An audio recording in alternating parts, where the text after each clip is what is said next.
శ్రీ తిరుమల రామచంద్ర గారి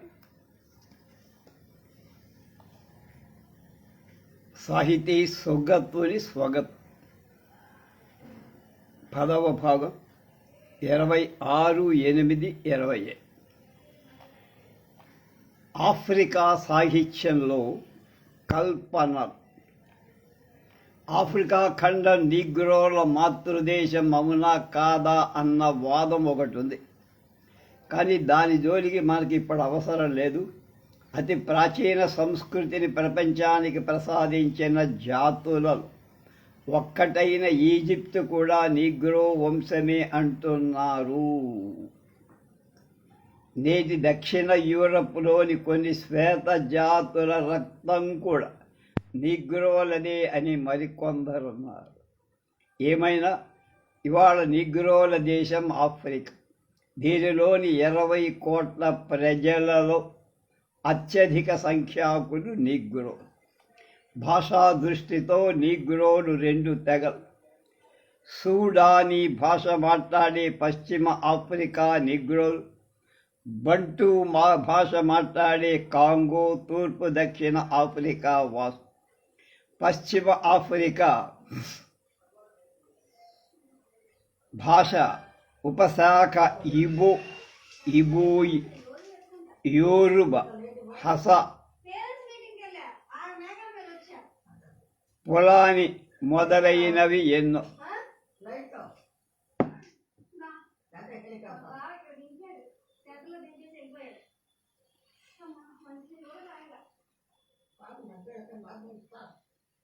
పశ్చిమాఫ్రికా వారి ఆంగ్ల ఉచ్చారణ కఠినంగా ఉంది.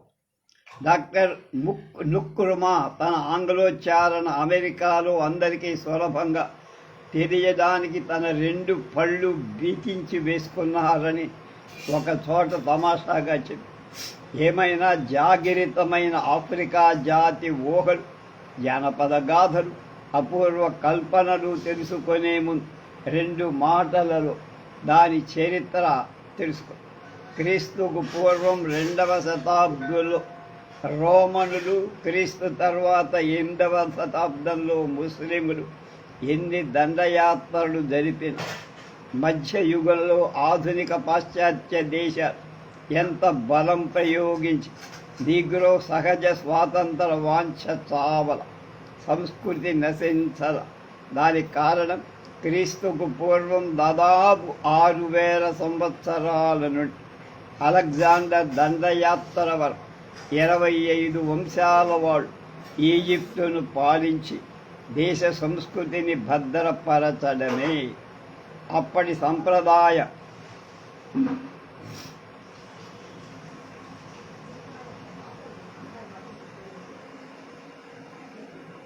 ప్రకారం మరణించిన రాజులతో పాటు సమాధులలో పాతిపెట్టబడిన వస్తువులలోని తుంగ కాగితాల మూలంగా ఈజిప్టు సాహిత్యం మనకు కొంత దక్కింది. వాళ్ళకి మన వంటి ఇతిహాసాలు లేకపోయినా సూక్తాలు, ఫరోవా రాజుల విజయ గీతాలు దొరికాయి. అతడు ప్రవాహ భారలు విరజమ్మే ప్రవాహ ద్వారం, దొంగల నుంచి ఆర్తులను రక్షించే మహాధానుష్కుడు, శత్రుభీతులైన దుర్బలులకు శరణాలయం. అతడు ఎండాకాలంలో తాపం హరించి చలువ కలిగించే నైలు నదీ ఛాయ. అతడు చలికాలంలో వెచ్చని ఇల్లు. అతడు ఇసుక తుఫాను నాడు ఆదుకొనే కొండ ఆసరా అని 12వ వంశం రాజైన 3వ యురస్టెసన్ ప్రశంసించబడి ఈ గీతం కహంలో దొరికిన తుంగ కాగితాల చుట్టలో కలిపి.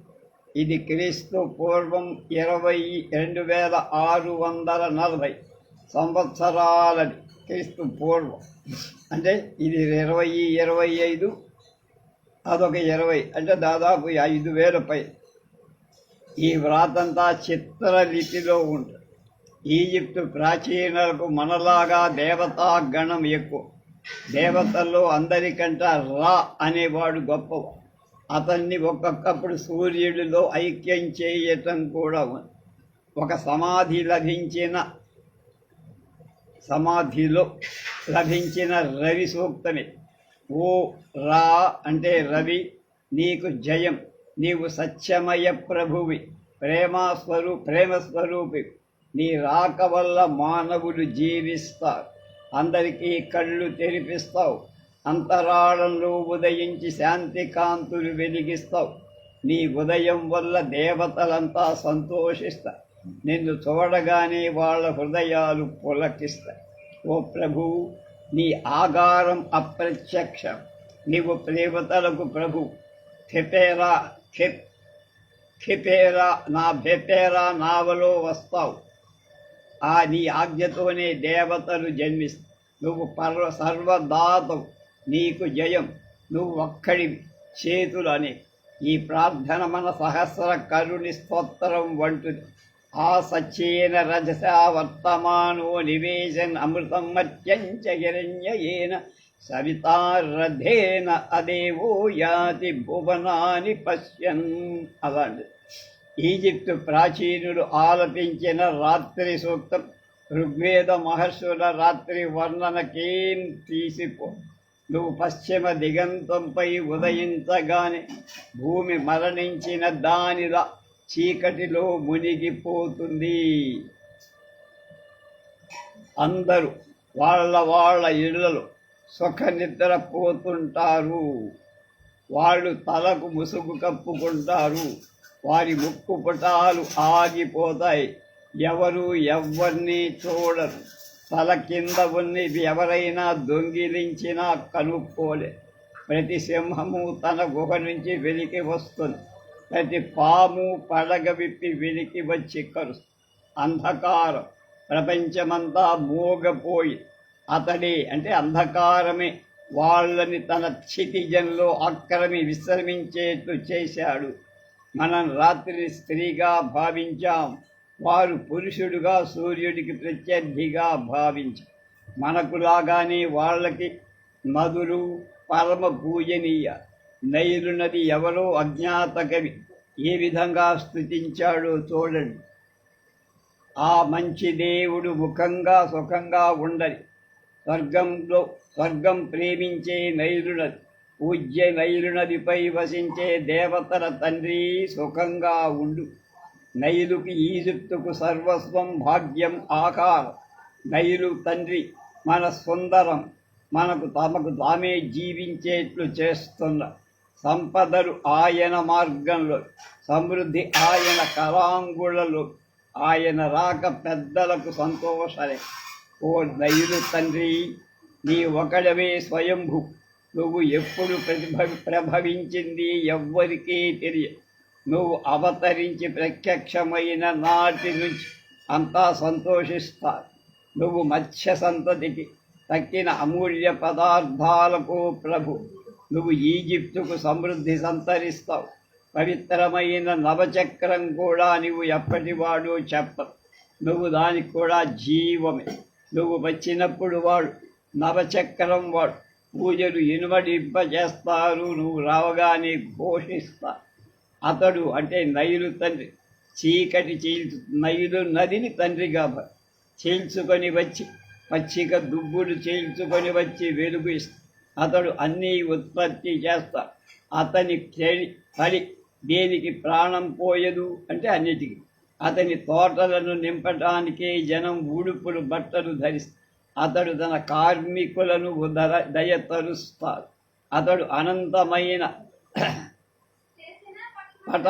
అప్రమేయమైన కబన్. అతడే అక్కడ కనిపిస్తా. అన్ని పవిత్ర కావ్యాలు, అన్ని సాధనాలు ఉత్తరాన ఉన్నాయి. వెలుతురు, గాలి, నీరు ఇవి మూడు ప్రతి జీవికి ప్రాణం వంటివి కదా. మరి వాటిని దేవతలలో అనడంలో ఆశ్చర్యమేం లేదు.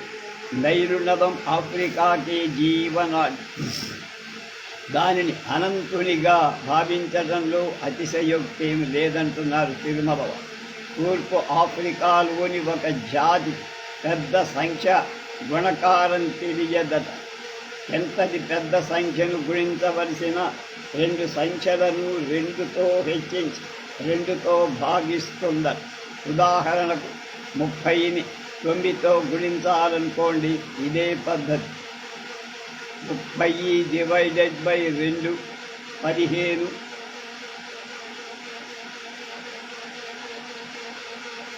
దాని కింద 7 3 1. అలాగే 10కి ఎదురుగా 18 36 72 140 170 మొత్తం. 30 డివైడెడ్ బై 2 9 ఇంటూ 2 అన్నమాట.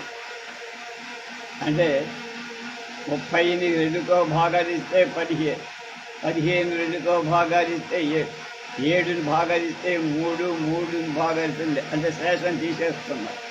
అలాగే 9ని 2తో హెచ్చరేస్తే 18, 18 2 పెట్టి 36, దాని 2 30 72, దాని 2 140. ఈ కుడి పక్క మొత్తం అన్నీ కలిపితే 270. అది లెక్కవాడు. అంత కష్టపడ. వారి జానపద గాథలు కూడా వింతగా. మృత్యువు ఉత్పత్తి గురించి ఒక చిన్న కథ, అది వింటే మనం చంద్రుని కుందేలు కథ మారు రూపమా అన్నట్టు. చంద్రుడు ఒకసారి ఒక పురుగుని పిలిచి, నువ్వు మానవలోకానికి వెళ్ళి ఇలా చెప్పు, నేను చస్తూ బతుకుతా, నేను చస్తే మీరు చస్తూ బతుకుతారు అని. పురుగు బయలుదేరిపోతూ ఉంది.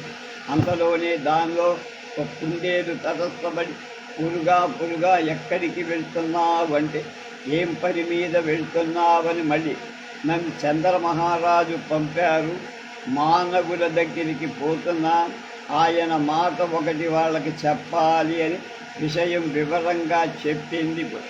నువ్వు ఏ కాలానికి మానవలోకం చేరడం, నేను త్వరగా పరుగు తీస్తా, నేను ఆ సంగతి అందజేస్తాలే, నువ్వు తిరుగు వెళ్ళి అని కుందేలు దాంతో చెప్పి, అది సమాధానం చెప్పేలోపే పరుగు.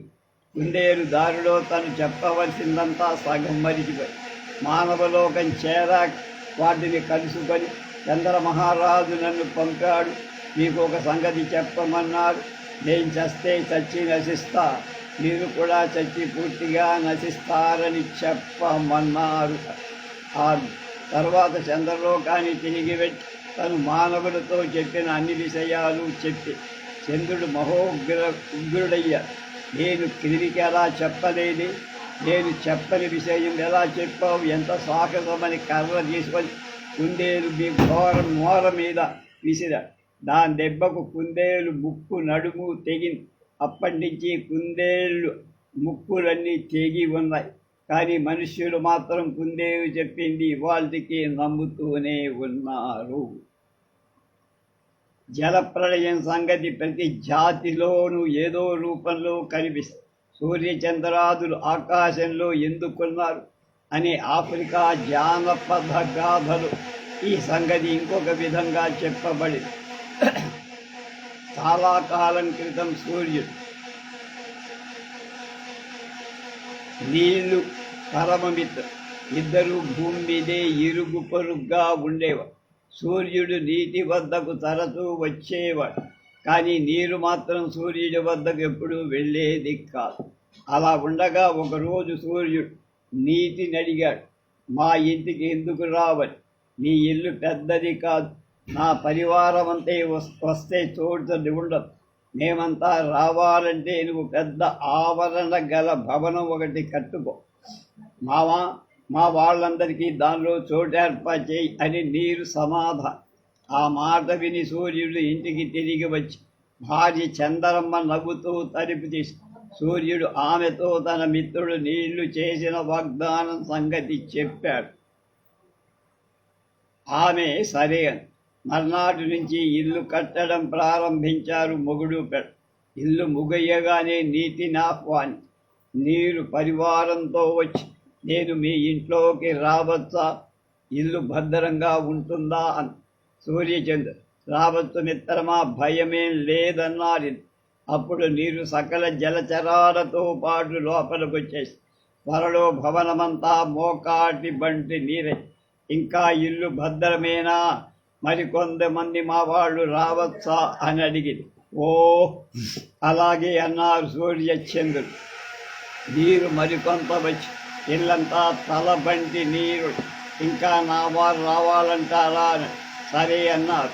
మరింకోతకు నీరు మరింత జోరుగా ప్రవహించి సూర్యచంద్రుడిద్దరూ ఇంటి పైకప్పుపై తేలేడంత నీరు.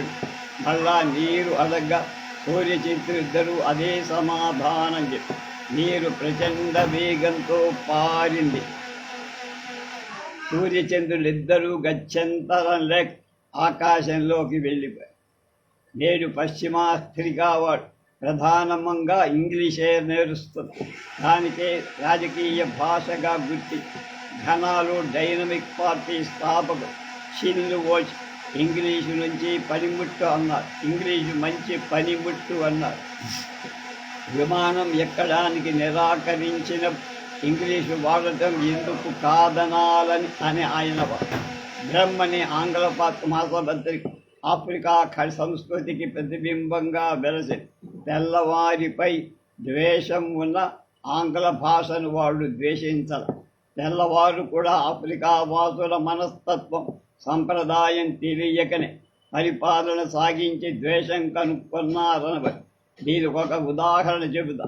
ఒక తెల్లవారి అధీనంలో ఉన్న ఆఫ్రికా భాగంలో ఒక తెల్ల జిల్లా అధికారి ఒక ఆఫ్రికా వాసి చేసిన తప్పు అతని పశువుల మందలోని మేలి కోడె దూడను చెల్లించాలందిగా జరిమానా విధించారు.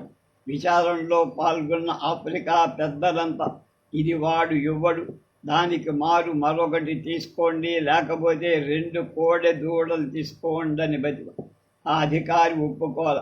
అతడు తీర్పు చెప్పి వెనుదిరగగానే జరిమానా పొందిన వాడి బల్లెం అతని ఆ అధికారి డొక్కల్లో నాటి అతడు మరణించాడు. పాపం మంచివాడు అయితే మానవ మనస్తత్వం కొంచెమైనా తెలియదు. తన సోదరుడి వంటి ఎద్దును తన గుండెకాయ వంటి ఎద్దును ఇమ్మన్నాడు అనేది గ్రహించలేకపోయాడు అని అన్నట్ట ఒక ఆఫ్రికా. వాళ్ళ సంప్రదాయాలు గౌరవించనందునే విద్వేషం పెరిగి ఇవాళ ఆఫ్రికా వాసులు మనలాగా దేశాన్ని మాతగానే భావిస్తారు. దీనికి కారణం ఇస్లాం క్రైస్తవ మత ప్రభావం ఎంత పడ్డా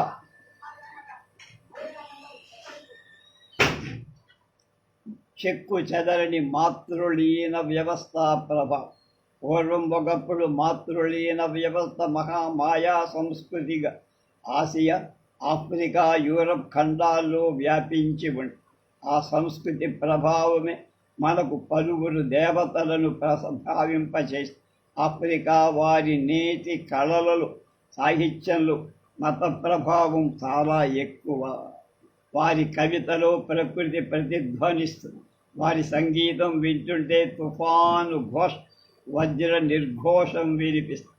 నేటి ఆఫ్రికా వాసుల స్వాతంత్ర వాంఛ ఎంత తీవ్రమో, ఎంత ఆరని అమర జ్యోతో తెలుసుకోవటానికి జుడు పద్యం ములుంగు వంగు జిఖో క్రిసి తెల్లవాడా నిన్ను నువ్వు మోసపుచ్చుకోవద్దు అన్న దానిలో రూపు కట్టి ఓ తెల్లవేడా నేను నిన్ను అనుకరిస్తూ నీవే నేనని కపట నాటకమాడతాననుకో. నేనేం చేస్తున్నానో నాకు తెలుసు. నేను నా వెంట ఏం తెచ్చుకున్నానో నాకు తెలుసు. ఏం నా వెంట తీసుకు వెళ్ళతానో నాకు తెలుసు. నా పానపాత్రమేమిటో నాకు బాగా తెలుసు. అది నేను ఎలా మారుస్తా? ఇది నా హక్కు. తెల్లవాడ నిన్ను నువ్వు మోసం చేసుకోవద్దు. ఈ వాక్యాలు ఎంత సరళంగా ఉన్నాయి, అంత గంభీరంగా ఉన్నాయి. అమెరికా నీగ్రో కవి కౌంటీ కల్లెస్ తన దేశం గురించి ఎలా ఊహిస్తాడు? What is Africa to me? Copper sun or scarlet sea, jungle star or jungle track, strong branchman or regal black, women from whose loins I sprang when the birds of Eden say. ఇటీవలి చిత్రవధకు గురైన Congo నాయకు ప్యాట్రిస్ Lumumba అంతిమ గీతిలో ఈ నా మాటలు ముగిస్తానంటున్నారు తిరుమలవారు. నిగళాలు త్రెంపుకొని నీవు నిలిచిన నాడి కటిక కాలము పీడ కలబోలే కరగురా తమ్ముడు నీగ్రో తమ్ముడు. డాక్టర్ చిలుకూరి నారాయణరావు గారి గురించి తిరుమల రామచంద్ర గారి ఒక గొప్ప వ్యాసం. ఆంధ్ర రాష్ట్రం రావాలి, వస్తుంది. విశాలాంధ్ర భాషకు వ్యాకరణం రాయాలి, విశాలాంధ్ర భాషకు నిఘంటువు సిద్ధపరచాలి అని డాక్టర్ చిలుకూరి నారాయణరావు గారు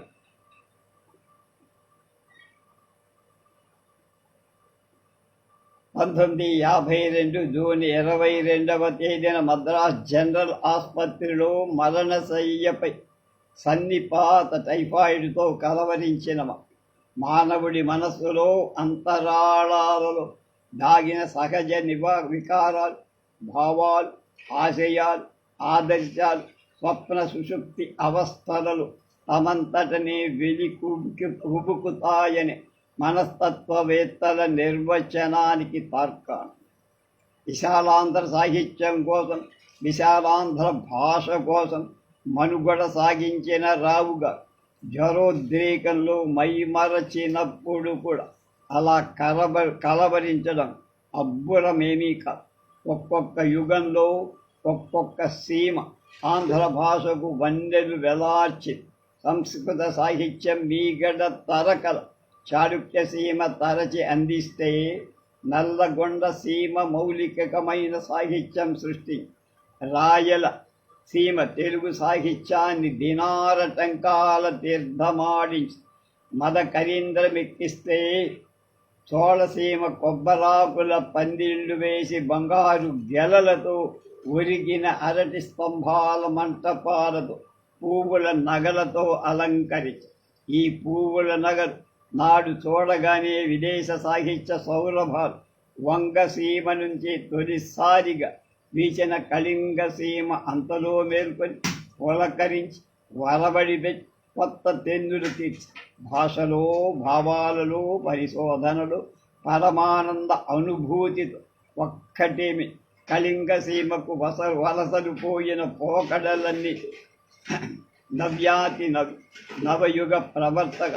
ఒకరు దేశమంటే మట్టి కాదు అని ఎదుగెత్తి చాటితే, మరొకరు నేను సైతము భవనపు బావుటానై పైకి లేస్తా అని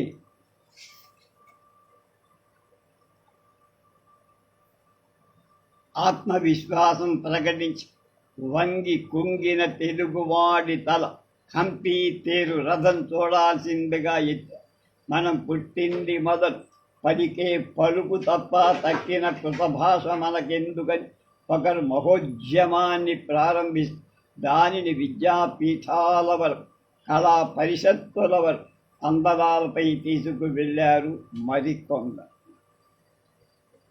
డాక్టర్ నారాయణరావు గారు పుట్టింది ఈ కళింగ సీమ, జీవితం ప్రారంభించింది చాళుక్య సీమ, మనుగడ చెల్లించింది రాయలసీమ, అమరత్వం పొందింది అరువ సీమ. రావు గారు జన్మించి శ్రీకాకుళం జిల్లా ఆనందపురంలో 1880 వ్యవహార భాషా ప్రవక్తకులై గిడుగు వెంకటరామమూర్తి పంతులు గారి వద్ద పర్లాకిమిడి కాలేజీలో విద్యాభ్యాసం చెయ్యటం వల్ల గురువు గారి కార్యనిష్ట, పట్టుదల, అప్రమత్తత, సకలానికి కర్తవ్య పూర్తి మొన్నగు గుణాలు పులికి పుచ్చుకున్నారు. గురువు గారు తనపై పెట్టుకున్న ఆశలన్నింటినీ పూరించిన సాహిత్య చరితార్థుడు వీరు. రాజమహేంద్రవరం కాలేజీలో జీవిక ఉపక్రమించిన రోజుల్లో దాదాపు 50 ఏళ్ల కింద తెలుగు చరిత్రకారులంతా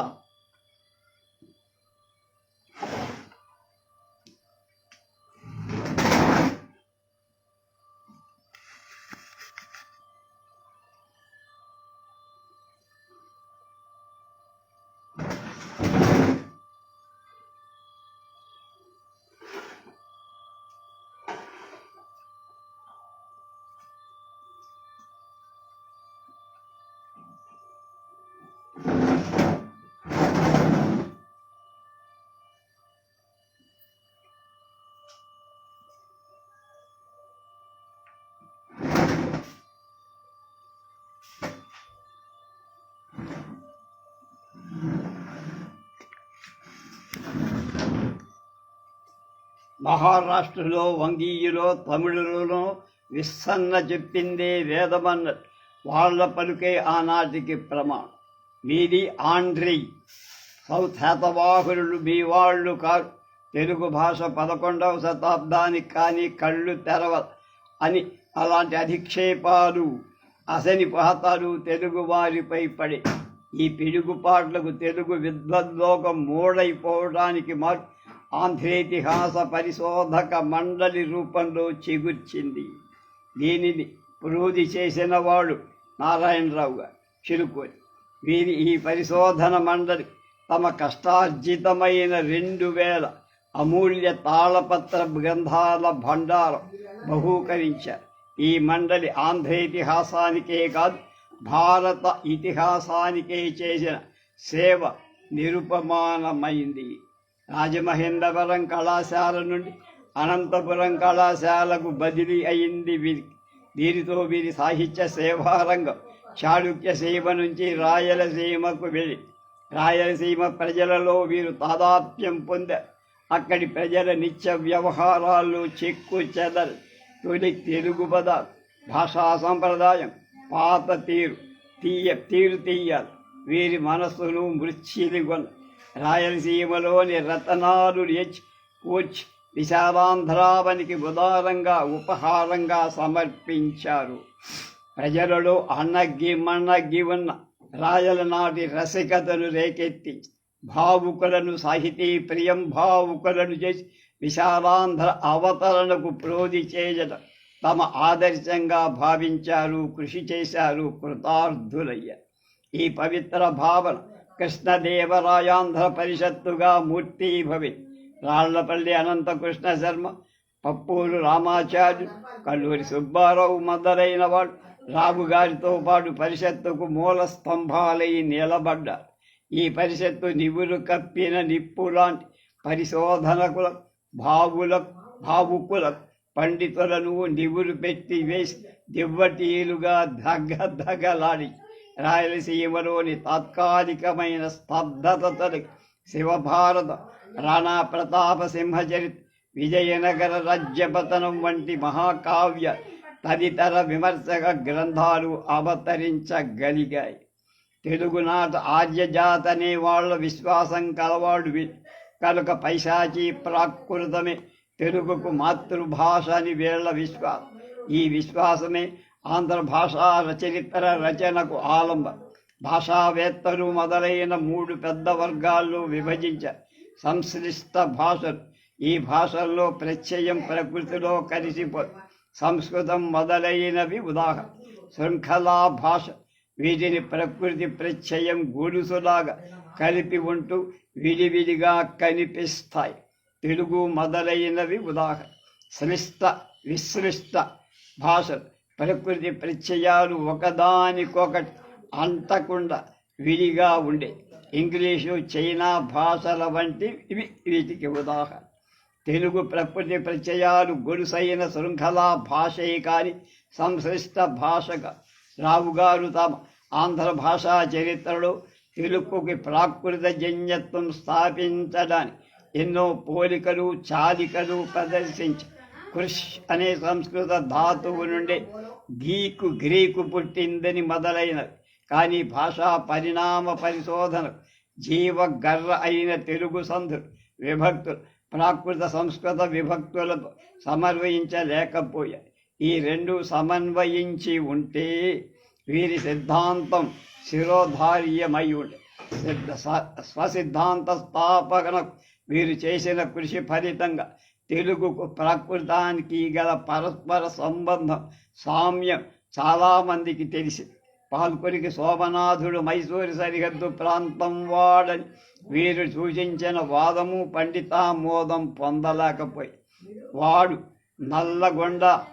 నాడు నల్లగొండ జిల్లా పాలకుర్తి వాడనే సిద్ధాంతమే ఎంతవరకు నిలిచి వ్యవహారిక భాష, ప్రజల నిత్య జీవన భాష, ఆదరణీయమని ఉగ్గుబాలతో నేర్చిన చిన్నయ వ్యాకరణం వరబడిగా నన్నయ భారతాన్ని కొందరు దిద్దదల్చడం కంటకమనిపి తెలుగు సంస్కృతంలాగా నిలువుగా నీరు ప్రవాహి కరోతి అనే సంస్కృతి క్రియారూపం ఎన్ని వేల సంవత్సరాలు గడచిన మారకపో. కానీ తెలుగువారి పేరు మనం నేడు చేస్తున్నాడు అనే మూలాన్ని అన్వేషిస్తూ వెళ్తే ఎన్నో మార్పులు పొందినట్లు చేయుతున్న వాడు అనేది 1000 ముందు రూపం. అది చేయుతున్నాడు అని చేస్తున్నాడని భాష మార్పులను గుర్తించని గీర్వాణ భాషాయిక దుష్టులు సమకాలిక రూపాలను గ్రంథస్థం చెయ్యలేకపోయా. అంత మాత్రాన ఆ రూపాలు నశించాయా? కనుక చారిత్రక దృష్టితో ఆంధ్ర భాషకు వ్యాకరణం అవసరమని నిశ్చయించినవి నన్నయ్య భట్టు నాటి భాషను వ్యాకరించారు. అది ఆంధ్ర భాషా పరిణామ పరిశోధన ప్రశంసనీయమైన అభ్యుదయం. ఈ పరిశోధనకి పిహెచ్డి పట్టం లభించింది. నాటి భాషను వ్యాకరించినంత మాత్రాన వీరు తనియలేదు. ఆనాటి కావ్యాలు సంపాదించి పరిష్కరించి ముద్రించడం ఆనాటి సంప్రదాయాలకు అనుగుణంగా ఉన్నప్పుడే ఆనంద అనుభూతి అని వీరు నమ్మారు. కనుకనే నన్నయ్య భారతంలోని సవర్ణోపాఖ్యాన్ని ఆనాటి లిపి సంప్రదాయంతో ప్రచురించారు. పరిశోధకుల సత్యనిష్టకు వన్ని తెచ్చారు. వీరి ఆశయం కొమ్ముడు తిరిగిన పండితులు తలలు ఊపేటట్టు చేయటమే కాదు, ప్రజా సామాన్యాన్ని విజ్ఞాన విరసితం చెయ్యటం కూడా. అందువల్లనే వీరు వివిధ సాహిత్య మెరుగున తెలుగువారికి సాక్షాత్కరింపజేసి ఏకత్వం సామరస్యం కల్పించేది సంస్కృతి. సరైన సంస్కృతి సరైన వాంగ్మయం మూలంగా వ్యక్తమవుతుంది. ఒక్కొక్క భారతీయ భాషలో ఒక్కొక్క రీతి వాంగ్మయం ఉదయింది. వివిధ భాషా ప్రాంతీయులు పరస్పర వాంగ్మయాల గుర్చిన పరిచయం అవసరమే కదా. అలాంటి అభ్యుదయ వాంగ్మయాన్ని పోషిస్తే ఇష్టసిద్ధికి కొదువు అని వీరు గుజరాతీ వాంగ్మయ చరిత్ర పీఠికలో చెప్పారు. వీరి అస్తమయానికి సంవత్సరం ముందు ప్రకటించిన పుస్తకం అది. మరి వీరి చెయ్యి సాహిత్య రంగంలో మారుమూలలన్నిటికీ పొడికి పుచ్చుకొని ప్రజల ముచ్చటలు తీర్చడం సహజాతి సహజం. అథర్వ వేదం మొదలు అచ్చి వరకు వీరి చెయ్యి తిరిగింది. అథర్వ వేదం అనువదించారు. కొత్త రచనలు కొనసాగించే కల్పన దురంధరుడు కనుక ఎన్నో మౌలిక కావ్యాలు నాటకాలు రాశారు. మొండి శిఖండి అంబను సమర్థించారు. అశ్వత్థామలో ద్రోణపుత్రుని చరిత్ర కళ్ళకు కట్టేట్టు చేశారు. అచ్చిలో పల్లెపడుచుల ప్రేమ పండుగగా రాశారు. 112 తాత బోడిగుండు వంటి బాల భాషలో కూడా ఎలుగెత్తి పాడారు. సంస్కృత లోకోక్తులు సంతరించారు. సామెతలు సేకరించారు. శాసనాలు శాసించారు. కూనలమ్మ పదాలను కూని రాగాలతో పాడించారు. వీరు ప్రాంతవాసులకు అన్య దేశీయులకు తెలుగు తీయందనాన్ని తెల్లం చేయటానికి పూనుకున్నారు. జయపురం కాంగ్రెస్ మహాసభలో PEN poets essay style novelties క్లబ్ని వారు స్థాపించి సాహిత్య గోష్ఠిలో జనాభా దృష్టిలో తెలుగుకు దేశంలో ద్వితీయ స్థానం ఉన్నందు 2వ నాటి సమావేశానికి అధ్యక్షత వహి భావుకతతో తెలుగువారి పై చేయిని విశదపతి ఆ క్లబ్ వారు ఆంగ్లంలో ప్రకటించి 18 భారతీయ సాహిత్యాల చరిత్రలు తెలుగు సాహిత్యం మెరుగులు తెలియచెప్పి అమెరికా విద్వత్ పరిషత్తు సిద్ధపరిచిన సర్వ ప్రపంచ వాంగమయ చరిత్రలు ఆంధ్ర భాషా సాహిత్యాలను గురించి వివరించి తెలుగు అంటే మన్నన కలిగేట్టు చేశారు. త్యాగరాజు కృతులను ఆంగ్లంలోకి అనువదించారు. వీరి రచన మొత్తం 1,25,000 పైగా పుటలకు పేజీలు. సమకాలీన విద్వాంసులను మెచ్చుకోవడం వీరి సొమ్ము. ఏ గతి రచయింపరేని సమకాలము వారను మెచ్చరే కదా అని చేమకూర వెంకటపతి వంటి మహాకవి నొచ్చుకొన్న సమకాలిక పండితుల ఎడమల మన విద్యావంతులు ఏ వైఖరి అవలంబిస్తారో సుగ్రాహ్యం. కానీ రావు గారి కళ్ళు మిన్నతనం మీదనే కాని కాలపు చిన్నతనానికి దొంగేది కాదు. శ్రీ అనంతకృష్ణ శర్మ గారిని గురించి ముక్త కంఠంలో చెప్పిన ముక్తకాలలో ఇదొకటి. రాళ్ల పల్లెలోన రాళ్ళెన్ని పుట్టెనో, రాళ్లలోన వజ్రాలు పుట్టి వజ్రాలలోన వలపెట్టు పుట్టెరా, కీర్తనీయ చరిత కృష్ణ శర్మ. మళ్ళా రాళ్ల పల్లెలోన రాళ్ళెన్ని పుట్టెను, రాళ్లలోన వజ్రాలు పుట్టి వజ్రాలలో వలపెట్టు పుట్టెరా, వలపు ఎటు పుట్టెరా, కీర్తనీయ చరిత కృష్ణ శర్మ. రాళ్లపండి అనంతకృష్ణ.